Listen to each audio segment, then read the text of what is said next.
evening, ladies as well as gentlemen. Papa Boris here playing some more chess, and in this video I'd like to feature an underrated chess player, Max Euwe. It feels weird to say that Euwe is underrated because he was the world frickin' champion. He took down Alexander Alyoshin, and for this I was very angry at him as a child because Alyoshin was my favorite player, and I cheered when I read about the fact that Alyoshin completely crushed Euwe in their rematch. But such are the passions of an irrational, stupid, young Soviet little boy. When I grew up, I pretty much knew nothing about Uwe's games because I just irrationally never looked at them. And when I did, I found that there is a lot of really good play in this player. Now, he was world chess champion, but he's not very well respected. If you were to make a list of the world champions no one gives a shit about, Euwe would probably be at the top. Part of the reason is people widely believe that he only ever beat Alyoshin in the first place because Alyoshin was drunk, although this view has been discredited. Another factor is that when Alyoshin died as the reigning world champion and the Federation of Chess, FIDE, formed a match or put together a tournament of 5 players to decide who would be the next world chess champion, Euwe came in last. So as world champion, Euwe was never quite as dominant as the other world champions of their days. He also wasn't a professional chess player. He had a PhD in math, he was a devoted family man, and after being world champion, he didn't really compete at the highest levels.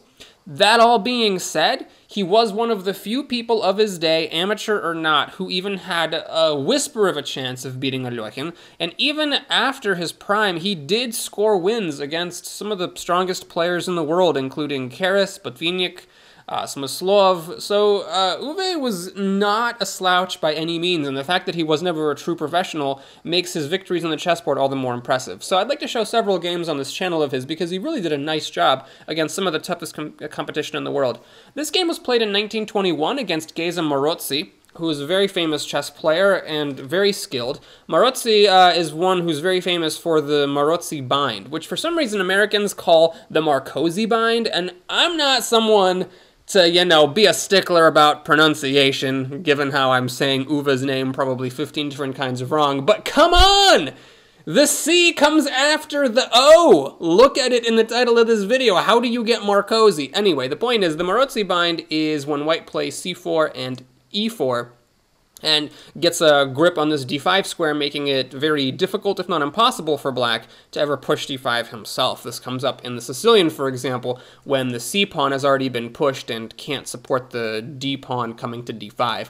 But anyway, in this game, Euwe did a pretty amazing job. Again, he was just 20 years old and up against one of the fiercest competitors in the world. So how'd he play it? Well, first of all, like a boss, with the King's Gambit. Yeah, the King's Gambit. Engines hate this opening. This is the cousin of the Queen's Gambit, but whereas the Queen's Gambit is a highly respected opening, still played at all the highest levels today, the King's Gambit is a very romantic opening that basically anyone who plays it immediately gets all the respect of anyone in the chess community who likes romantic, exciting chess. Because this opening does have a lot of problems. When you push your f-pawn like this, for one thing, it gives threats sometimes of the black queen coming to h4 and messing up your day.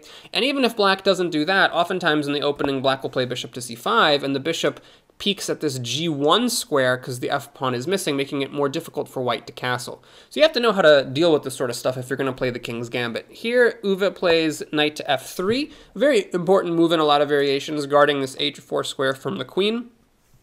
And after d6 protecting the pawn on e5, Euwe plays c3, the idea being very simple here to push d4 and block this bishop's view of g1 so that white can castle. Now black plays bishop to g4, creating more problems for white. This knight is now pinned, and after f takes e5 and d takes e5, Euwe very nicely handles this by playing queen to a4 check.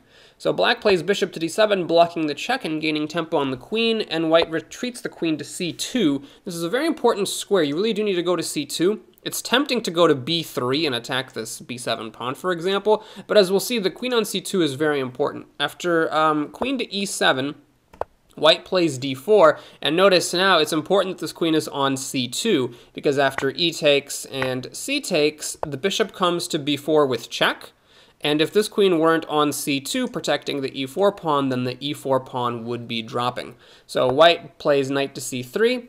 And here, white actually has an advantage. So it's pretty impressive that Euwe, against one of the top players in the world, can get a positional advantage in 10 moves using the King's Gambit. Notice that black's pieces are very undeveloped on the back row here. And white has a beautiful center, which is very difficult for black to contest. White's knights are already on their ideal squares, and this is just looking great for black. Now here, Maroczy messes up a little bit. He goes for a plan that works, but is strategically unsound. He plays bishop to c6, and here the engine is just screaming that white is way better already, even though that may seem like such an innocent move. So the idea with bishop to c6 is to try to win this e4 pawn, taking advantage of the fact that white's knight is pinned to the king. And because neither of white's bishops have moved yet, the white king can't castle away to safety. But the problem is that this bishop has already moved once in the opening. It went to d7 and now it's going to c6. And you generally, unless you have a really good reason, don't want to move the same piece twice in the opening, especially when you have knights to develop and a king that still needs to castle. So notice here, white plays bishop to d3. This is in a single move. White develops his bishop, protects the pawn, and gets essentially a development lead against black because black spent 2 moves moving his bishop to attack this pawn, whereas white spent only a single move developing his bishop to protect it. Here, Geza continues with his ill-advised plan. He captures on c3, and after bishop takes c3, he takes on e4. So the idea here is to win this pawn with a tactic. After bishop takes e4, black plays f5. Now notice that this bishop is pinned to white's king and cannot move, so white will be losing back the piece that he just won. The problem is that it takes 2 moves for black to win back this bishop. 1 move to attack it with the pawn, and a second move to capture it. And that's 2 pawn moves when black still has a very, very underdeveloped back rank. Meanwhile, white is like, all right, you want to win your bishop back? No problem, I'm just going to castle and be way ahead of you in development. So black does recapture, but now white plays a very smart move. It's tempting here to play something like maybe rook to e1, and certainly this isn't bad. The idea being, of course, that the pawn can't recapture the knight or else the queen is lost. But white finds an even better move here, just going to show that Euwe was a pretty strong player. He wasn't the kind to make moves automatically. Like his PhD in mathematics would suggest, he was very logical and a very methodical player. Here he played queen to b3. And so notice now the knight is protected by tactics. If you take the knight, then you lose your rook on a8. Whoops-a-dingle-daisy. So here, black protects against this with c5. Maroczy is trying to be energetic here. He pushes the pawn forward, challenges white's center, and then unveils the queen's protection of b7. But this is another pawn move when black still hasn't developed any of his rooks, any of his knights, or gotten his king anywhere remotely resembling a safe position. So Euwe is pretty much already winning here, even though the material is more or less equal, and Euwe is actually down a pawn. It's just a field day for him, and it's all about how to win. So basically, Euwe got a win here in 15 moves, and now it's just a matter of mopping up, which Euwe does masterfully. First, he plays bishop to a3. All right, actually, in a way, sacrificing this knight on f3, but of course the sacrifice is illusory.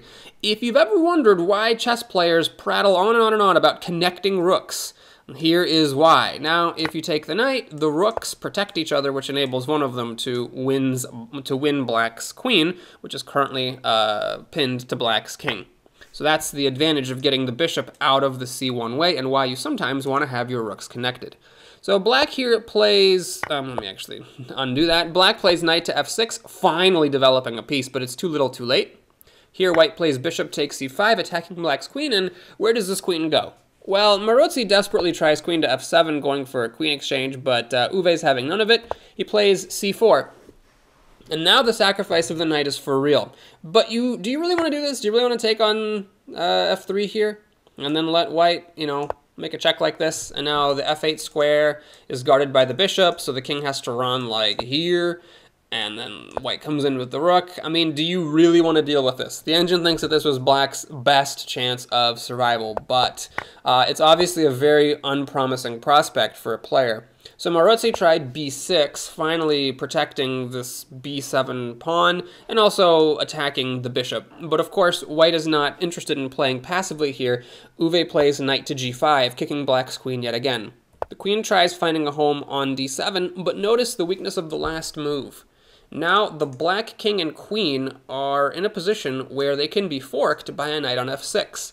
And Euwe takes advantage of this masterfully with an exchange sacrifice. He captures the knight, And after the pawn recaptures the rook, Euwe is down the exchange, but after knight takes e4, he's threatening to pick up black's queen, which means the queen has to move yet again. It tries finding a home on e6, but now Euwe simply plays rook to e1. Now, it's true the rook is unprotected on e1, but the problem is that if the knight moves away and gives check, then the black queen won't be able to take the rook, and then the rook will actually get to take the queen. So at this point, Euwe is just completely winning. He's been winning for several moves now, and Maroczy realizes that the writing is on the wall, so he just gives up and plays b takes c5. With this move, he might as well have resigned. After knight takes f6 check and king to f7, Euwe can win the queen and just be totally, completely winning, but he finds an even more precise move, queen to b7, a totally masterful finish from start to stop, never taking anything for granted. And here, on move 24, Geza Maroczy resigned. So the problem is that if you don't take the knight, then white is just up a whole queen.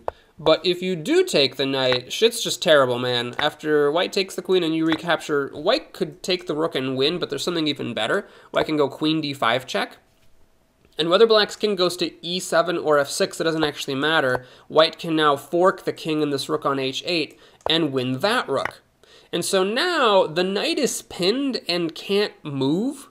You have to find a way to stop white from getting his queen to the b7 square and just picking up that rook on a8. So you could try, for example, a5, giving a flight square for the rook, but it's only of limited help. After queen takes h7, you're in really bad shape.